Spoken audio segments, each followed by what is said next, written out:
Hello, and welcome to another episode of the Working Conversations podcast, where we talk all things leadership, business communication, and trends in organizational life. I'm your host, Dr. Janel Anderson. I'm recording this episode in late November 2022, already thinking about the year to come. A new year will be here soon. If 2020 fell short for you in any way, never fear. 2023 is right around the corner. It's funny how we've been reacting to the new year approaching these past few years, which have been so disruptive and so different from the couple of relatively stable decades that came before 2020. For many of us, 2020 was a bit of, or perhaps a major dumpster fire. The pandemic, the civil unrest, the quest for justice, the wild swings in the unemployment rate, the disruption in the supply chain, and so much more made it a challenging year for most. The promise of 2021 was palpable. And then 2021 brought us more of 2020, just a little less severe. And the promise of 2022 came around. Many people were optimistic about 2022, if not a little skeptical. The lessons of 2022 are that change is going to keep happening.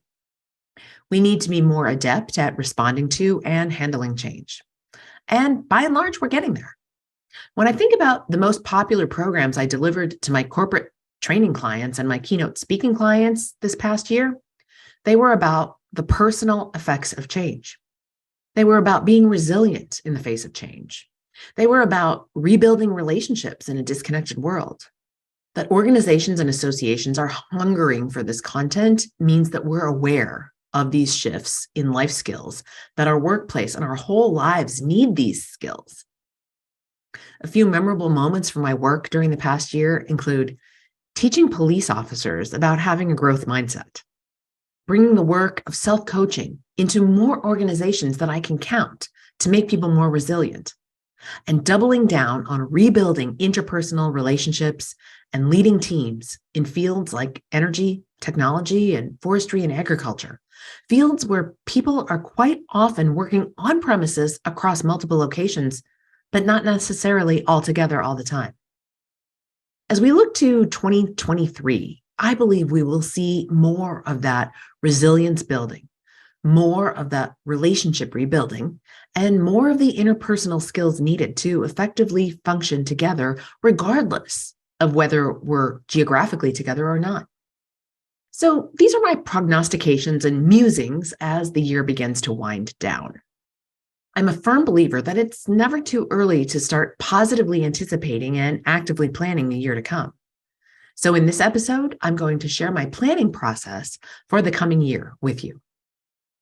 Now, if you've been around the podcast for a while, you may recall that I did something similar last year, getting a jumpstart on 2022. In that episode 36, I shared an incredibly helpful coaching tool to help you envision and plan for what you want to create in your life. If you haven't already listened to that episode, or if you did and you need a refresher, download that episode 36, and listen to it in tandem to this one. It's a great complement to this episode, but very different. I'll link it up in the show notes so that it's easy to find. This episode is very pragmatic. I'm going to give you some specific things to think about and a planning process so that there are no surprises for you in 2023 and that you get to do and create everything you want. Step one is all about your calendar. This is going to start with personal time. It might be any vacations that you plan on taking. And for me, that's going to include my kids' spring break from school, any other days off school for long weekends, parent-teacher conferences, and so forth. I'm going to get all of those personal dreams and wishes and obligations and plans in my calendar first. After that, I'm going to add in any extended family events and milestones. So these could be minor milestones like the last day of school or the first day of school. Of course, those would be major milestones if you have a child graduating from school or a first day of school for a first-time kindergartner. I'll also put in any other minor and major milestones like birthdays. And especially if someone is having a birthday that ends with a 5 or a 0, or perhaps a golden birthday, we'll definitely get those in the calendar. Family reunions, like the one that's coming up for the Anderson family. The Anderson side of the family gets together every other year, always the second weekend in August. And because it's every other year, it's always in odd years because we're an odd family. That's how I remember it. These things go in the calendar, including placeholders that I might need in advance for shopping for gifts or sending cards for those who are far away.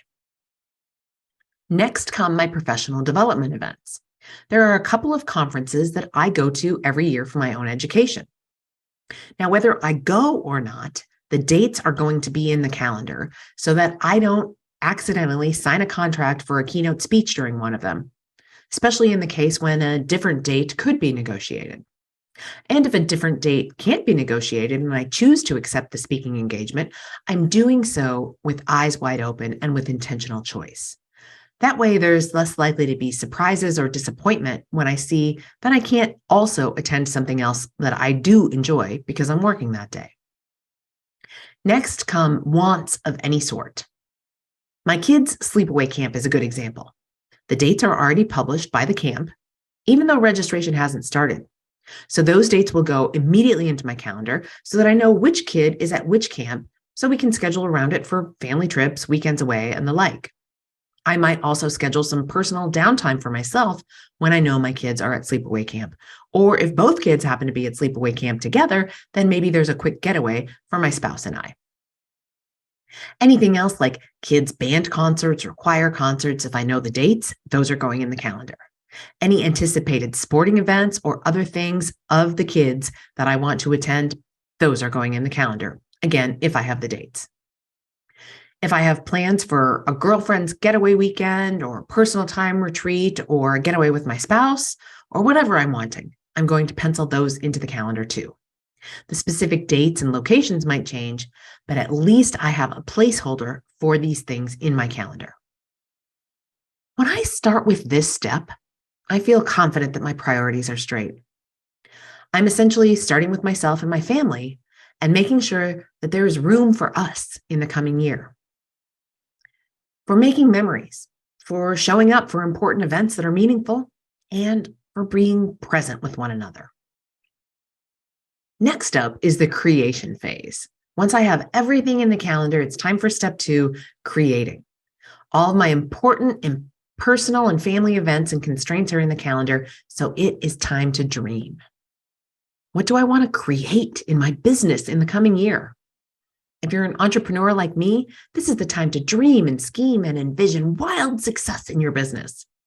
If you work for someone else, this is also the time to dream and scheme and envision wild success in your career.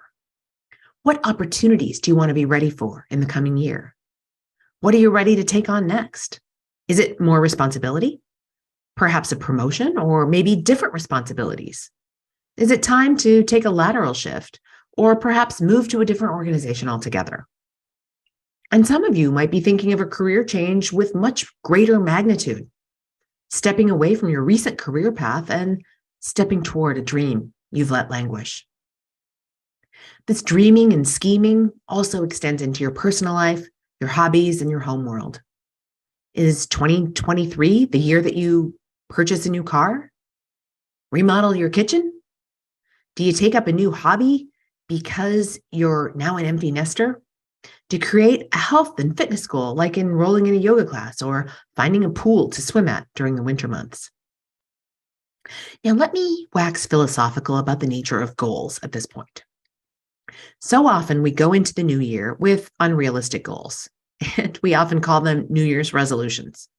And most of them fail badly within the first few weeks of the new year. So, let me encourage you to take a different approach. Number 1, set realistic goals. I like to think of goals as falling into one of 3 categories: small but significant, medium and meaningful, and large and logical. For those large goals, they need to be grounded in reality and logic, and ideally broken down into smaller, more achievable goals. That way, you get small wins along the way, and you feel like you're making more significant progress when you're working towards something big, where your progress might not be as easy to spot. Number 2, understand how those goals break down into smaller steps. What are realistic steps that you can take each month, each week and each day toward those goals. Break it down into something granular. A few years back, when I was writing my book, Head On, How to Approach Difficult Conversations Directly, I had a bulleted list of over 300 steps in getting the manuscript written, edited, and ready for the publisher. I'm talking that kind of granularity. Then you always know what to do next, and you never stall out on a big goal. And number 3, plan for how you will celebrate your accomplishments. How will you acknowledge yourself for a job well done? If you've ever been in one of my management training classes, you've probably heard me say, what gets acknowledged gets repeated. I say that when I talk about giving feedback to your employees. And if you're a parent, the same works well for kids. What gets acknowledged gets repeated. When people hear that they've done a job well, they're more likely to do that again. And it works for ourselves too. When we celebrate and acknowledge ourselves for a job well done, the reward mechanism in our brain fires and dopamine is released. Dopamine is our body's natural feel-good drug.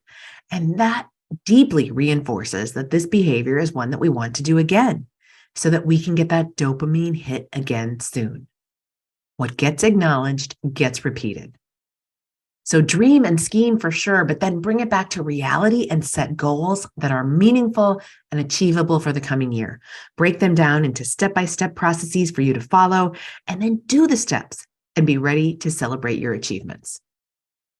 The third part of planning for the coming year is a tool called My Ideal Week. What goes into an ideal week? What does an ideal week look like for you in 2023? Chart it out. Take a sheet of paper and make 7 columns, one for each day of the week, or grab a week at a glance calendar off the interwebs. Plot out what your ideal week looks like. What is your morning routine? What do you eat for breakfast if you do eat breakfast? And the same goes for lunch. What will you eat? Where and with whom? What kind of work appointments and meetings do you have in the course of each day? What other work activities do you engage in? What do you do after work each day? Go to the gym? Dinner with friends? Home with the family? Family game night once a week? Date night with your sweetheart?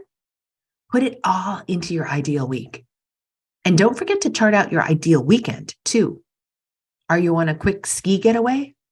Traveling hundreds of miles to watch your kid play in a lacrosse tournament? Home and going to CrossFit? Gardening? Cooking up new recipes in your kitchen? Playing some golf? Chart it all out in your ideal week. Is it realistic? No, not entirely, but that's not the point. The point is that you know with some degree of certainty what you actually want, what you actually want to make happen. Rather than letting life happen to you, both at home and at work, you have something to benchmark against. And then you'll recognize it when you see it, when it happens.